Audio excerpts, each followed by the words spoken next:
How's it going? I am Thomas for Huacan. We are at ISE and this is our AV podium right here. So this is for educational purposes, for your lecture theaters, whatnot, all the things you got.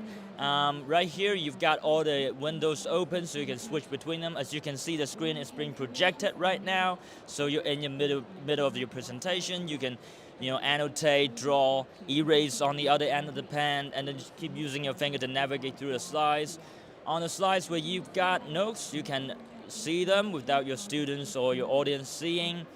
And everything is just one touch away, one touch to the desktop, one touch to do a screenshot, one touch to do a whiteboard, and then do a timer, everything that you would do on a daily basis. We're just trying to make teachers' lives a little easier, right?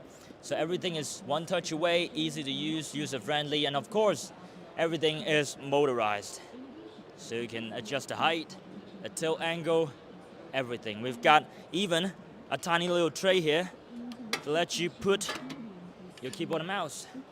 That's it. Learn more about this at bjhuacan.cn.com. I think it is just .cn, no .com. All right, thank you.